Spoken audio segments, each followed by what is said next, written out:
Hey everyone, welcome to my review of Arslan, the Warriors of Legend.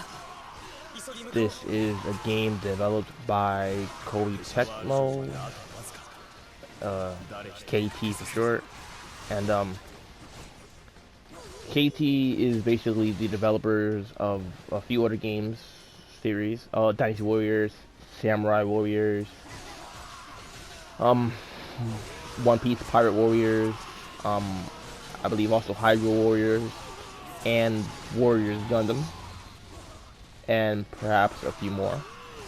But I've played most of their Warrior series. It's hack and slash or beat 'em up, whatever you want to call it. I call them hack and slashes personally. And this is well, there's a few things that drew me to the game. I found it a while back before it came out when I was searching for upcoming games this year for the PS4.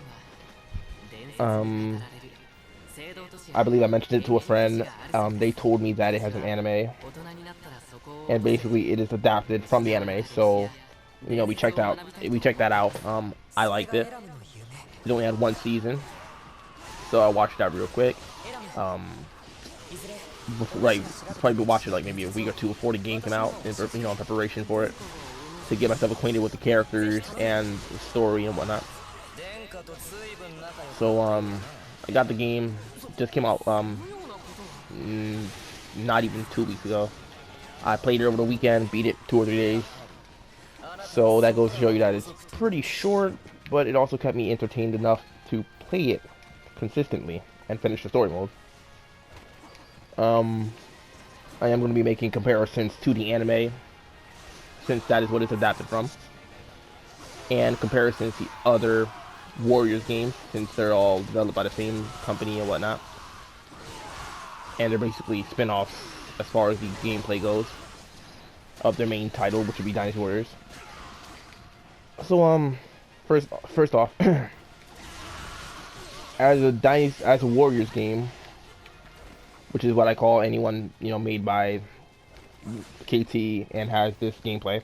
As a Warriors game, it is nothing exactly new that it brings to the table. It's the same old concept. Kill hundreds of soldiers with your weapons, which would be a sword, spear, bow, whatever, so choose. In this game, it would be mainly swords, spears, and bows. So this takes place, years and years in the past, where there wasn't any modern. It's not modern. So let's get the cons out of the way, or the negatives. The lack of diversity in weapons is my first problem with it. There's just not a lot of weapons. I mean, everything seems to be a variation of the sword, the spear, or a bow. Very minor changes between them. I would like some new types of weapons. They could also be things like axes, or or maybe crossbow even. Just new weapons in general.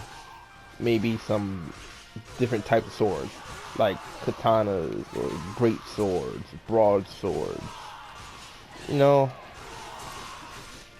Or maybe a longbow, a short bow, crossbow, some other things like arbalest and whatnot. But and maybe some twin wielding axes. Some, you can, just increase the weapon count by a few, because pretty much every character has 3 weapons for the most part, and they all have a sword, spear, and bow. And it just gets pretty repetitive and bland. The only difference is how their combo set goes, their move set. That's about it. The amount of characters, there's I believe 24 playable characters, not counting any DLC or anything. In story mode, you only get to play maybe half of them, which would be like mostly Arslan's group. Arslan being the main character, the Crown Prince. But yeah, they can use some more weapons, that's for sure. The amount of characters is fine for now, as it's just the first game. Hopefully they're going to increase the amount of games, maybe a second or a third, when they make more episodes, because I've heard that the anime is going to have a second season, which I'm looking forward to. and maybe with the inclusion of a second season, they can make more games and include everything else. You know, the second season's episodes, storyline, and everything. Include that into the games and make it longer. Because this game, I feel, the other problem, which is the lack of content. There might be 26 different scenarios, not counting DLC, of course, or the tutorial. And, as I said, I finished it pretty quickly, albeit on normal mode, of course.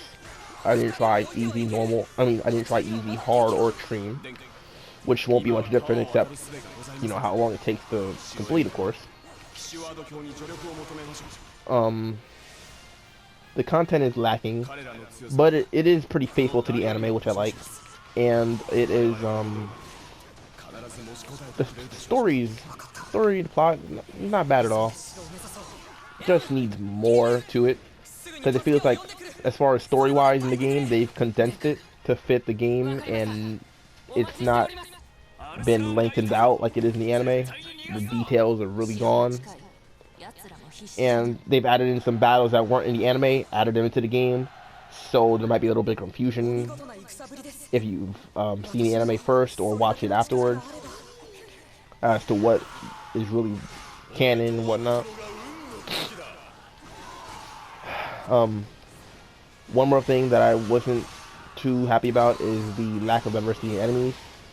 There's enemies of swords, enemies of shields, enemies of spears, enemies of spears and shields, and enemies of like bows.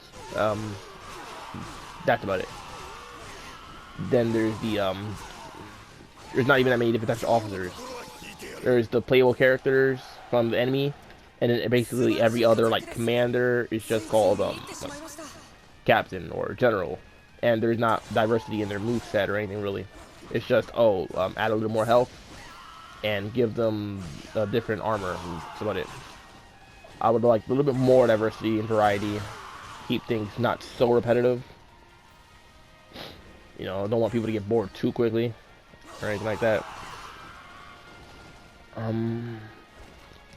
As far as the negatives go, that's pretty much it. Everything else is pretty, you know, take it or leave it or positive. So, moving on right into the things I like. The fact that, for the most part, it is faithful to the anime and doesn't diverge off it really too much. Besides, like, some minor battles and dialogue changes. That's good. I like things that can remain faithful to their source material. It shows that the developer is paying attention to what they're making the game from, and not just going off on a wild tangent of, you know, creativity or whatever, which is fine too, but, you know, this is preference, of course. The diversity in the characters, the main characters, Arslan's group, is something I like. They all have different personalities, and they seem to all mesh well. And then, of course, there's a little, you know, little dialogue that might be a little funny and whatnot every now and then when you see them communicating with one another. You might get a chuckle here or there. They're not all really bland characters that are uninteresting. I actually don't dislike any of them really, which is, I guess, kind of rare for me, as there's usually a character I really can't stand when I'm playing a game or watching anime and whatnot. Another thing I like is the graphics. The graphics in the game is pretty interesting. I believe it's cell shading, which I believe it is. Correct me if I'm wrong. But not too many games go that route really. I remember like the first game I ever seen that did was Legend of Zelda Wind Waker, which was, you know, a good game, but I did have problems with it, but I'm not even gonna discuss that here. So as far as things that I really liked, that's really about it. The rest of the things are pretty negligible. They're, I mean, it's our give or take. It is what it is. They have typical things like any Dynasty Warriors or Warriors game rather, like a longer time limit than needed. I believe this game gives you half an hour for each level, or I'm not sure if it changes per level. But you can finish any level within anywhere from 2 to 20 minutes or so. At least that's been my range. Or even a trophy for beating the level in like 2 minutes. So that goes to show you that some levels are really short, and some are quite a bit longer. So like there's a variety in the length, which is nice. There's also the skill cards, which is basically like items. You equip them and they change your parameters. Maybe increase your health, attack, defense, so on and so forth, which is always nice. You want to be able to customize your characters the way you like. They also have a currency, gold, but it's not very, you don't really need it. You get it pretty easily. You kill enemies, collect some chests, sell your cards, and really the only thing that I know of you can use the gold for is for making the new cards. So, I mean, once you have the cards you like, you're probably just going to stick to using those. And I don't know if there's a limit, but I have a whole bunch of cards, and the gold you get for selling them is barely anything, so it's not worth it, really. So I think they could have thought that through a little bit more. And then there's also the there's also this thing right here, the objectives, where they give you you know, the objective to complete, and maybe like 2 or 1 requirements, like a certain amount of KOs, or a certain time limit to complete it in, or a certain amount of items to collect. And then depending on how fast or how many enemies you kill, so on and so forth, when you complete the objective, you get an S being the highest, or it goes S, A, B, or C, D. D being the lowest. And based on your overall rating, you get a I believe doing that, there's a trophy or 2 related to that, and also I believe you get skill cards as well. So that's another way to get skill cards. And that's